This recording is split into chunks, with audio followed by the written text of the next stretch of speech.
అమెరికాలోని వాషింగ్టన్లో తెలుగు సాంస్కృతిక సంఘం 50వ వార్షికోత్సవ వేడుకలు అంగరంగ వైభవంగా జరిగాయి. ఈ వేడుకల్లో అమెరికా నుంచే కాకుండా ఇండియాకి చెందిన రాజకీయ, సినీ, వ్యాపార ప్రముఖులు పాల్గొన్నారు. కార్యక్రమాన్ని దిగ్విజయంగా చేసిన ప్రతి ఒక్కరికి తానా మాజీ ప్రెసిడెంట్ సతీష్ వేమన ధన్యవాదాలు తెలిపారు.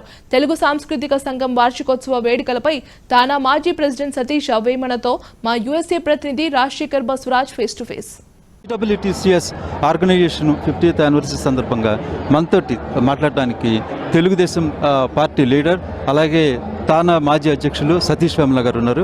సతీష్ గారు చెప్పండి. ఈరోజు నాకు అయితే చాలా ఆనందంగా ఉంది. మా గురువు గారు ఎస్పెషలీ 8 సార్లు ఎమ్మెల్యేగా 6 సార్లు మంత్రిగా చేసి ఆయన ఈరోజు మాకు ముఖ్య అతిథిగా రావడం, ఆయన కష్టపడడానికి సార్ది కీనోట్ స్పీచ్ ఉంది, సార్కి ఒక స్పెషల్ అవార్డు కూడా అనౌన్స్ చేయబోతున్నాం. ఇది చాలా ఆనందంగా ఉంది.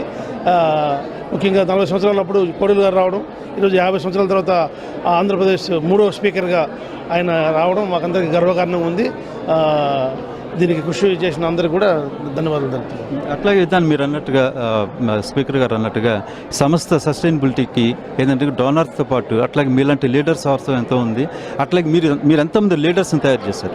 ఎందుకంటే లీడర్ అంటే కనుక ఇప్పుడు లీడర్స్ని తయారు చేసేవాడు లీడర్ అంటే మీరు 100 మంది ఇక్కడ నుంచి లీడర్స్ని తయారు చేసి నేషనల్ లీడర్స్గా అయ్యారు వాళ్ళు. అట్లాగే మీకు ఎలా అనిపిస్తుంది? చాలా ఆనందంగా ఉంది. ఎందుకంటే అమెరికాలో కొన్ని వేల మైళ్ళ నుంచి కొన్ని 30 సంవత్సరాల క్రితం ఇక్కడికి వచ్చాము. తెలుగు భాష కోసం, తెలుగు జాతి కోసం ఇక్కడ తెలుగు స్కూల్స్ పెడుతున్నాం. అటు తానా తరఫున, ఇటు గ్రేటర్ వాషింగ్టన్ తెలుగు సంఘం తరఫున మా ముందు మేము కృషి చేస్తాం. చాలా ఆనందంగా ఉంది. అట్లా చూసుకుంటే 50 years నడిచిన ఆర్గనైజేషన్ ఇది.